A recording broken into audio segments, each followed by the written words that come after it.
Halo, selamat siang teman-teman semuanya. Kami dari Kelompok 19 akan mempresentasikan hasil diskusi kami mengenai post hoc fallacy. Sebelumnya, izinkan saya memperkenalkan anggota Kelompok 9 dimulai dari saya, Sofia Prentifasya dan NPM 103. Janini Isdiariswari, NPM 020. Regina Sanabila, NPM 057. Nisrina Aisyah Putri, NPM 075. Dan perkenalkan, saya Davin Hunafa dengan NPM 123. Untuk pembahasan pertama, kita mulai dari pengertian fallacy sendiri.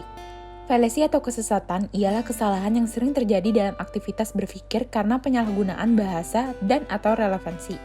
Atau lebih singkatnya, argumen yang terlihat benar namun sebenarnya mengandung kesalahan dalam penalarannya. Fallacy biasanya terjadi akibat kesalahan penentuan premis atau kesalahan pengambilan kesimpulan. Ada banyak macam-macam fallacy, tapi hanya satu yang akan kami jelaskan lebih lanjut yaitu post hoc fallacy. Post hoc adalah logical fallacy, di mana sebuah kejadian dikatakan sebagai penyebab kejadian yang terjadi selanjutnya hanya karena terjadi lebih dahulu. Post hoc fallacy mempunyai pemikiran, jika kejadian B terjadi setelah kejadian A, maka dapat disimpulkan bahwa kejadian A menyebabkan terjadinya kejadian B. Suatu hal yang seringkali muncul bersamaan atau berkorelasi belum tentu memiliki hubungan sebab akibat. Keduanya bisa jadi hanya merupakan kebetulan murni atau keduanya dapat disebabkan oleh hal lain yang tidak diketahui. Kemudian kita akan membahas sejarah post HOC. Post HOC fallacy ini berasal dari seorang filsuf Yunani yaitu Aristoteles. Post HOC fallacy menjadi salah satu dari 13 kesalahan asli yang dia identifikasi dalam karyanya Retorika. Dia menulis sebagai berikut. Barisan lain terdiri dari menyatakan sebagai penyebab hal-hal yang bukan penyebab atas dasar yang terjadi bersamaan dengan atau sebelum peristiwa yang bersangkutan. Mereka berasumsi bahwa karena B terjadi setelah A, itu terjadi karena A. Politisi sangat suka mengambil garis ini. Jadi Demades mengatakan bahwa kebijakan Demosthenes ini adalah penyebab semua kerusakan, karena setelah itu terjadi perang. Berikutnya ada contoh kasus nyata post hoc fallacy yang pernah terjadi.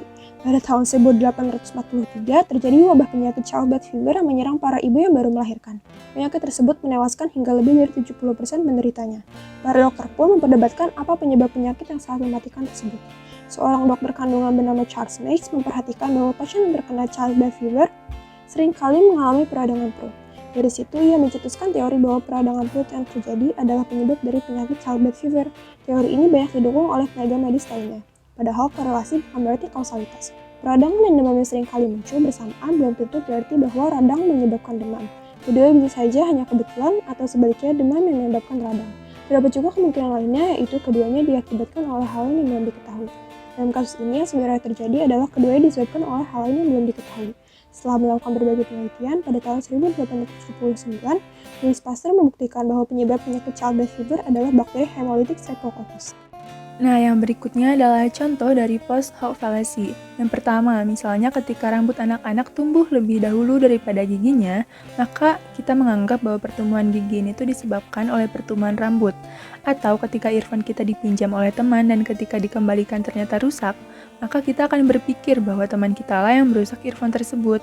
Contoh lainnya lagi adalah suara kokokan ayam yang selalu terjadi sebelum matahari terbit. Maka dari itu, kokokan ayam adalah penyebab terbitnya matahari. Lalu, ini adalah referensi-referensi yang kami gunakan dalam menyusun materi video kali ini. Sekian dari kami, mohon maaf apabila ada kesalahan. Semoga video ini bermanfaat. Terima kasih.